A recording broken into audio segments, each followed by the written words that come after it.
Je peux vous témoigner. Pendant tout mon célibat, je fus un pasteur pauvre, mais prêchant la sainteté. Et Dieu me disait, je te bénirai, mais quand tu vas te marier. Alors je pensais, je présumais que j'épouserais la fille d'un ministre ou j'épouserais une riche héritière. Et le jour que j'ai vu ma femme, et vous savez comment je l'ai épousée?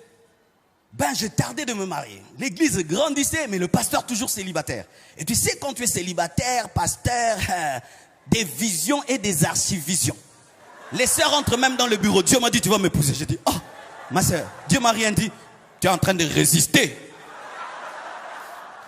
Les gens m'arrachaient dans les prières. Ils me coupaient dans les prières. Tout le temps des cadeaux. Ah, les cadeaux, ils ont diminué. Hein.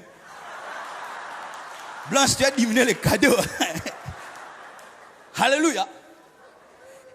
Et alors j'ai prié Dieu, j'ai prié. C'était dur. C'est parmi les périodes les plus difficiles de ma vie. Et un jour, un ami me dit, Marcelo, Dieu me dit de te dire de décrire ta femme. Je dis quoi? De décrire ta femme. Vous savez, il y avait une doctrine qu'on disait que Dieu ne donne plus les femmes. C'est-à-dire Dieu t'impose une femme, qu'elle soit laide, qu'elle soit belle, tu la prends parce que Dieu, comme si Dieu va vivre avec elle, il va lui donner des bisous à ta place.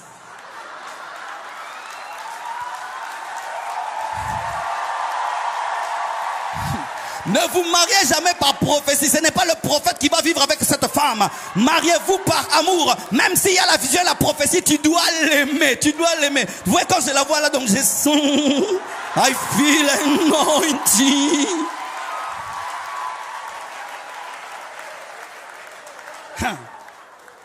Alors, j'ai prié.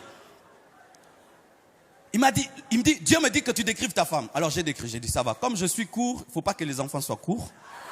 Que Dieu me donne une femme qui soit grande. Comme ça, les enfants profitent même de sa longueur. Que Dieu me donne une femme comme ça. J'ai décrit. Mais c'était une femme que j'avais jamais vue. Le lendemain, je vais au bureau en train de recevoir. Pendant que je reçois, en ce temps-là, mon bureau, il était bizarre. Il n'y avait qu'une porte de sortie, pas de fenêtre. Tout le monde était devant. Ah, nous venons de loin, bien-aimés. C'est trop loin.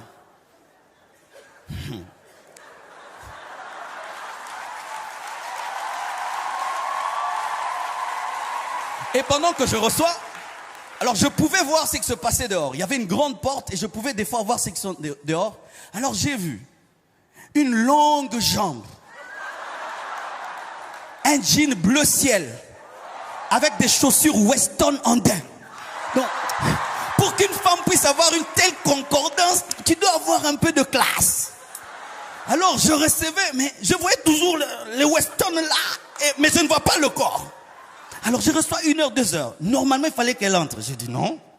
Alors il y avait des sœurs à l'église qui jouaient au numéro 5.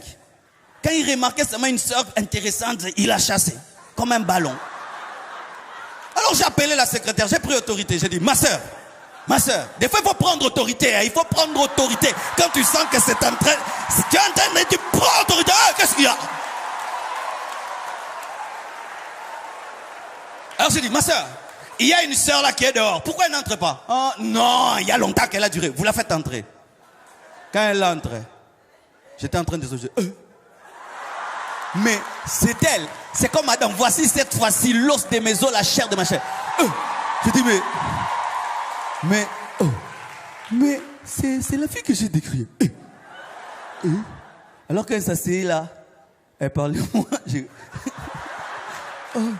Mais c'est elle. Alors elle me parlait, Dieu l'envoie. Elle dit, Dieu m'a dit de venir te voir. Enfin que je lui donne ma vie. Et que je lui donne toute ma vie et que tu m'encadres. Quel encadrement! Quel encadrement! Moi-même, j'ai fait la cure d'âme. Moi-même, délivrance. Moi-même, je l'ai baptisé. Moi-même! Donc, elle était vraiment dans... privat. Et depuis que je l'ai épousée, voyez vous-même, la prophétie s'est accomplie. Mon frère, tu es fiancé à qui?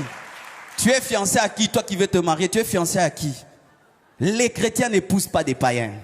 Les chrétiens n'épousent pas des païens. Lorsque tu veux épouser un païen, c'est comme un homme qui veut épouser un animal. Parce que la Bible dit que ce sont des hommes animaux. Est-ce que tu peux épouser un cochon? Est-ce que tu peux vivre avec un chien? Est-ce que tu peux vivre avec un serpent? Est-ce que tu peux vivre avec un lion?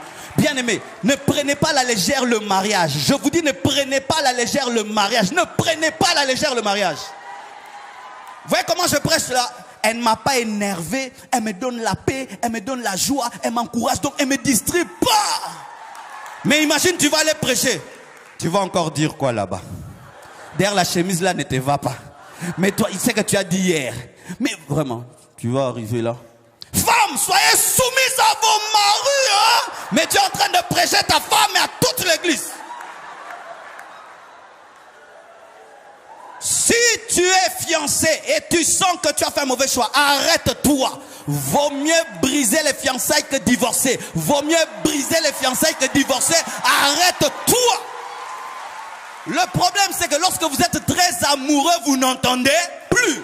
Mais vous devenez maintenant des philosophes dans les mariages. Mais il est écrit que personne ne sépare ce que Dieu a uni. Mais Dieu ne nous avait pas unis, donc Dieu peut nous séparer, car il est écrit que...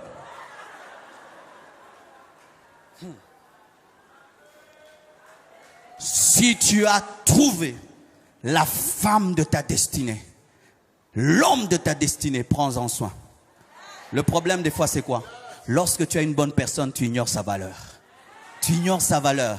Tu penses que ce n'est pas une grâce, c'est une grâce que d'épouser un bon mari. Un mari qui ne te trompe pas. Un mari qui te montre tout son salaire. Un mari, malgré que tu vieillis, il dit que tu es la plus belle. Un mari, bien aimé, maman, tu dois faire des veillées d'adoration seulement. Oh Dieu, merci de m'avoir donné un mari pareil. En ce temps-ci,